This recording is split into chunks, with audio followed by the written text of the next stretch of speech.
pasadahin natin tong sa ano no, part 3 natin. Ito, installation na ng ating Purple Panda. Open muna natin tong ating helmet. Dito sa left chin na itong may strap na butas.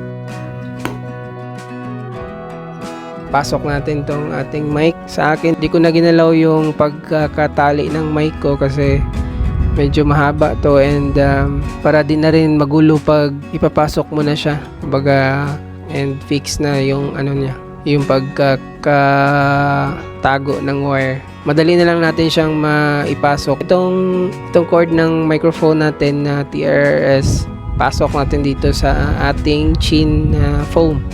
Dito sa may strap banda, yung may butas na yan, sa ano na yung side yan dyan, na may nakaabang na cord for intercom natin. Dito natin siya itatabi, dito natin siya ilalabas. Pag nalabas na natin, so limit lang natin din yung ano niya pagkalabas. So iayos muna natin tong ano dito sa ating chin para maganda yung tago ng wire natin, and hindi nakakagulo sa ulo natin kapag suotan natin yung helmet. So ayusin muna natin tong mga wires natin dito sa loob. Siya nga pala no, mega love shout out dito sa ating Purple Panda and GoPro.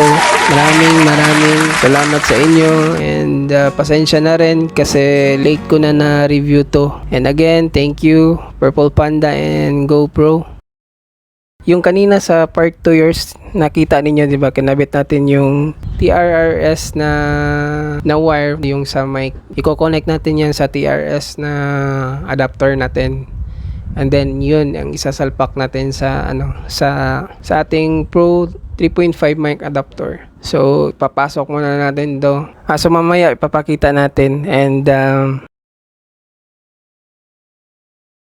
so, yan ang itsura niya. Nakatabi lang siya sa ano natin, sa intercom natin, and i-ano muna natin tong mic natin. Ilagay muna natin to sa strap. I-set up muna natin tong mic. Yung ginawa natin dito is tinago muna natin tong excess na wire niya ng microphone dito sa may chin na banda. And yung clip niya, ikabit natin dito sa may strap banda kasi yan yung malapit sa lip natin. Kapag suot natin yung helmet, at least malapit siya sa mouth natin o sa lip natin. So ayan.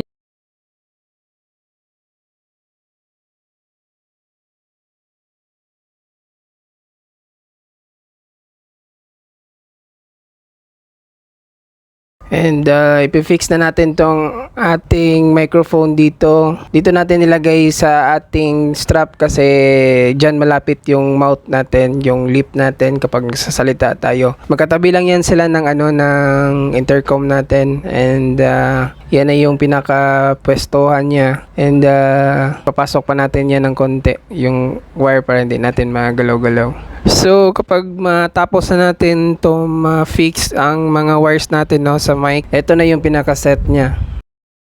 Ito na yung pinaka-itsura niya kapag matapos na natin tong ma-fix lahat. Ganun lang kadali yung pag-install ng ating microphone. Iti-testing natin tong mic natin dito sa daan.